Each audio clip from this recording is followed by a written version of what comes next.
everyone, Dave here with another Blu-ray collection update video. In this one we're going to be taking a look at one of the most recent waves from Imprint. This is the June 2023 bundle, including a whole bunch of individual releases and one hard box set. Quite a few to take a look at here, so let's get into it. Okay, as I said, this is the entire June bundle 2023 from Imprint. We've got this one goes up to number 230. So there's been 230 discs so far. Feels like just yesterday this line began. But anyway, we're right here in the thick of it. And we've actually been sent the entire wave this time, which is awesome. We're just going to go from the top right here with this one here, Not One Less. This is the latest Imprint release from director Zhang Yimou. These, of course, they put out a fantastic box set of Zhang Yimou's films a couple of years ago. The ones that he did with Gung Li, and they were all terrific. That is actually still one of my favorite Imprint releases ever. A terrific box set. So I was very excited to get the chance to check out another film from Yimou, and absolutely love this one. This is another really great film. I've really come to love Chinese cinema through the works of Zhang Yimou's film. I hadn't had a huge, I hadn't seen a lot of Chinese cinema before checking out his films, other than some of the wuxia stuff and the martial arts movies. But yeah, really, really rich tapestry of filmmaking he's been able to put out. And this one is one from the late 90s. It focuses on this very small rural village in China where the school teacher goes away for some reason. They get in this very, very young substitute teacher to look after the kids. She's basically a kid herself. One of the kids runs away into the city, and her and all the rest of the kids have to go into the city after this kid to try and find him and bring him back home. It's really fantastic, really beautiful, lovely movie, and I really, really enjoyed this. I'm such a huge fan of Zhang Yimou's works, and this one is no exception. So I definitely recommend picking this one up. Really, really beautiful picture on this as well. These movies were not, shot with the best, film elements and all that kind of stuff. So it's come up looking probably as best as it could. It looks really nice, so I'm very happy to get that one in the collection. We've got another Chinese film here as well. This one is called Leap. Now this one, actually stars Gung Li, who, as I mentioned before, that box set, the Zhang Yimou and Gung Li box set. This one here is from 2020, so I believe this is the most recent movie that Imprint has decided, or Viavision has decided to put into the Imprint line, instead of releasing it as just a standard regular release. Not too sure why they've decided to do this. I kind of feel like it's just a way for them to maybe charge a little bit extra for it. I'm not too sure. But this movie I didn't really like as much as perhaps some of the other ones that I'd watched. It felt very, very... I don't really want to use the word propaganda, but it's very much about... It's about the China... I guess the ages-long history of China in volleyball in the Olympics, and essentially what happens is one of the players from the 1980s goes on to become a coach for the American volleyball team in the Olympics, while the ball boy from the same team in the 80s goes on to coach the Chinese team, and kind of how it's like the movie's sort of in two parts, but it feels very much like pat ourselves on the back kind of film. I didn't really like this one that much. I didn't love it. It just felt very sort of, as I said, very much pat on your back, and it just felt like a very procedural sort of biographical sports film. It goes for 2 hours and 15 minutes, so you really feel the length in this. Of course, as a really recent movie, the visuals on this are great. I don't know whether it was shot digitally or on film, but it looks really nice, and if you enjoyed this movie, it's definitely a really good release. I wouldn't exactly recommend it as a blind buy though, because I personally didn't really love it that much, but check it out if you are interested. We've got another foreign film right here. I think we've sort of got a little bit of a theme that goes through some of these releases here. They like to do that. Of course, this one's another foreign film. This is an Italian film from director Giuseppe Tornatore. I've never seen any of his films before, and I feel a little bit ashamed because I do have Italian heritage. I haven't watched a lot of Italian films, so I was very excited to check this one out. This is one from 2000, so it's I was going to say fairly recent movie, but it's still 23 years old. And this one, of course, stars the amazing Monica Bellucci, and she's just terrific in this movie. This is a movie that I've been wanting to get my hands on for a while. It is, of course, called Malèna. I don't think I said that, but yeah, this is one of her most well-known movies, I guess, and it is, I guess, a little bit raunchy, as a lot of European films are. It focuses on a very, I guess, a young teenage boy sort of going through his, I guess it's like that age where you're discovering yourself as a teenager, and he falls in love with this older woman, becomes infatuated with this older woman. Some of the movies, some of the bits of the movies are just a little bit weird. I couldn't quite get on board with that, but it is, on the surface, a really nice sort of coming-of-age story, and it's very tender and a really beautiful story, but yeah, there's just kind of really weird European filmmaking sort of things in there. This one looked fairly nice. I feel like the movie could probably pull up looking better. I don't think it's come from the best source.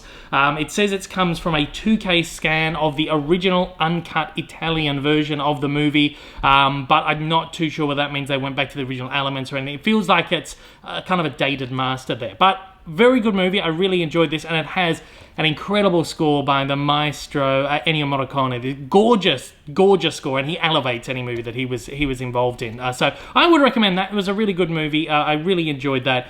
So yeah, pick that one up.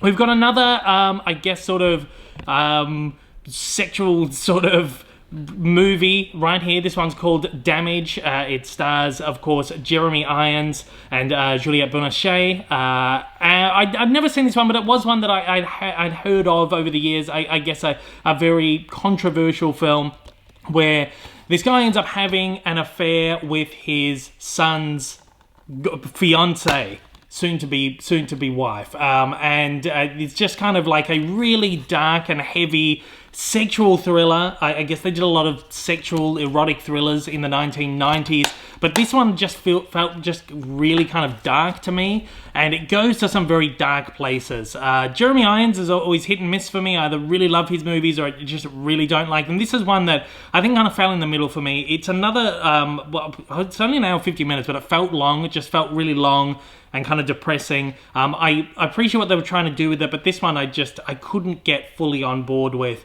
But I think if you like this movie, and if you're a fan of the filmmaker Louis Malle, he's terrific. He's done a lot of terrific films, and his directorial prowess is certainly seen in this one. But I just didn't love it. There's just not a lot that I really loved about this one. Again, this one just doesn't feel like a new scan. It says it's a presentation from a 2K scan, which again tells me it's probably an older master. Could probably pull up looking a little bit better. But if you're a fan of the movie, this is a nice little addition right there. We've got another individual release right here, which is My Summer of Love. This is a movie I've wanted to see for a very long time. It is from 2004. It stars Emily Blunt and Natalie Press.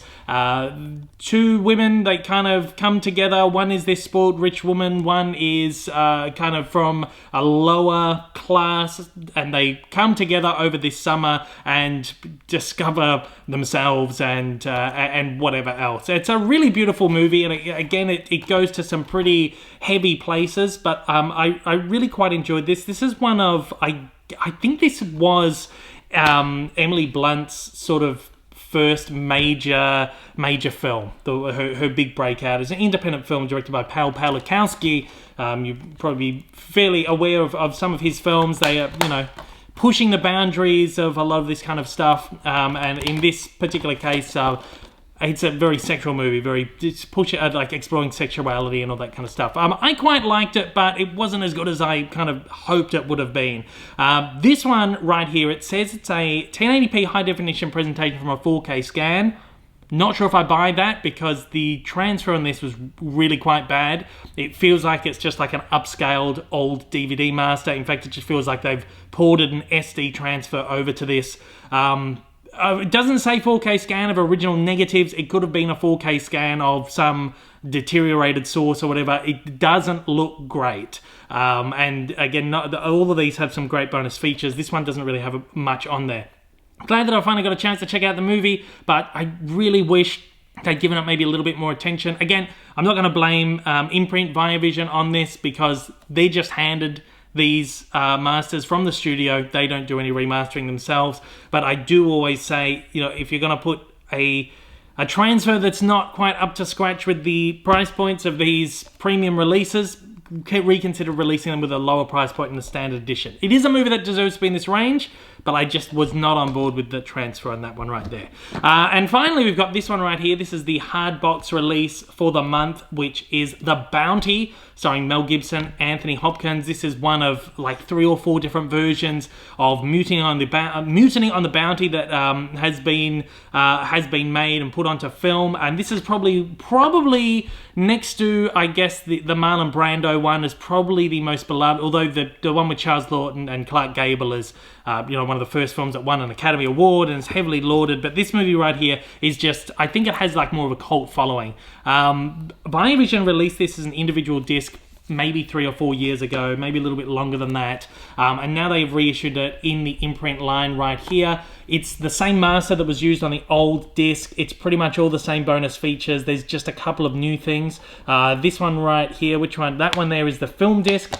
So you get the film on a disc, which is pretty much, I'm pretty sure is like exactly the same port from the previous release, but then with this one you also get this, which is a disc of bonus features. Actually, I think I got that around the wrong way. This is the one with the movie, and then there's a additional bonus features disc as well. So that's pretty much the that's pretty much the old disc that was issued by Viavision a few years ago. I got rid of mine because of this release here, but yeah, you can see there's a whole bunch of bonus features on this special features disc included here. I'm in 2 minds on these hard box sets. I love them. I think they're really nice. They're sturdy. They're just really nicely put together. This one, of course, comes with a booklet as well. I'm not too sure how Umbrella decides. How Imprint decides, Viavision decides which movies to put in the hard box sets and which ones to put in the single cases. I guess in this case is that they had a whole bunch of bonus features for it or commissioned a whole bunch of stuff for it. But I always feel like sometimes maybe they could release it in a standard case and get the price down a lot, because these are very expensive, the hard box sets, but people seem to love them, and I think they're really good and really well presented too. So again, another bit of a double-edged sword there, but that is a really nice set. If you love the movie, that's definitely going to be worth the price point right there, and it is a great film. It goes for like 2.5 hours or something like that. Pretty much every film version of this borders on 2.5 hours. It's a really great, of course, true story, and it's worth watching at least one version of these movies, one version of the story. And this one is one that I could highly recommend. Mel Gibson and Anthony Hopkins both deliver really great performances in that one. So that brings us to the end here of the June wave, or the June bundle from Imprint Films. Really, really good selection of movies right here. I think this is probably one of my favorite kind of selections of films that they put out for a while. There's a little bit of hit, a little bit of miss in there though, but a few movies that I've wanted to see for a while, so I'm kind of very happy to get my hands on all of these. There's some really great ones coming out as well soon. I don't think I'm going to be getting the entire bundles. There's a bunch of huge box sets coming out. I'm only going to be getting select titles, but when they do come into me, I will be covering them, of course, and I look forward to that. I will see you on the next one. Take it easy. Thanks for watching.